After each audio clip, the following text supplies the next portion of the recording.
OIC sa Provincial Veterinary Office sa Negros Oriental na Balaca sa epekto sa kainit sa panahon ngadto sa mga hayop nga anaa sa zoo sa lungsod sa Amlan. Kini ilabi na kay wala na igong pondo ang maong zoo, human kini temporaryong gipasirad-an ug nagsalig na lang sila sa mga donasyon.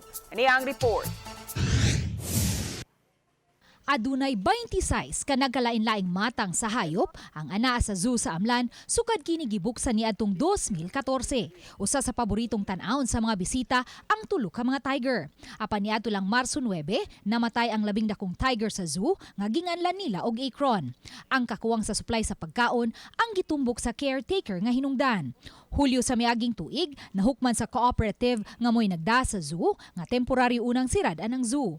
Ug kay wala na'y bisita, wala na usay kita. Tungod ni ini, ang kaniadtong tag-usa ka dosena nga dressed chicken nga ipakaon sa tulo ka mga tiger sa usa lang ka adlaw, usahay 5 na lang ka mga manok nga bahin-bahinon sa tulo ka mga tiger sulod sa tulo ka adlaw. Ang katong grabe gud kaayo nga for this ang tiger walay kaon gani nakatulog gid akong luha to nakahila ko kay tungod si Akron gutom na jud si Akron ang iyang ulo ma'am gikumot niya dahil ang iyang simod gimudmod sa simento. Suka 2019, ang caretaker nga si Anabella Reso ang nag-atimana kang Akron busa wa niya kapuging maemosyonal dihang hisgutan ang kahimtang niini ilabi na dihang nagsugod na kini og kaluya duha ka buwan human sirad iyang zoo.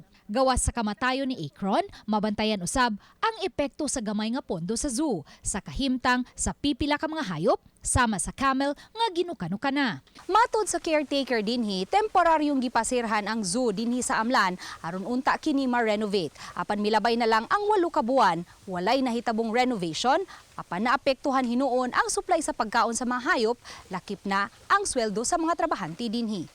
Gipasabot sa OIC sa Provincial Veterinary Office sa Negros Oriental, Belinda Villahermosa, nga napabarog ang zoo sa Amlan ubos sa PPP kon Public-Private Partnership sa LGU Amlan ug sa usa ka cooperative. Apan human miasumer ang bagong administrasyon sa lungsod, bugtong ang cooperative na lang ang miabaga sa pagpadagan ini. Nisamot ang sitwasyon dihang miigo ang pandemya. Sa miaging tuig, ang presidente sa cooperative mipadaog suwat kang Governor Ruel Digamo aron matabangan silang mahiling ang mga hayop pinaagi sa abag sa Provincial Veterinary Office. By that time, kuha na ma'am, worse na ang sakit ni Akron. Plus the health of the other animals, dili na optimal kay minus naman gid ang ilang feeds.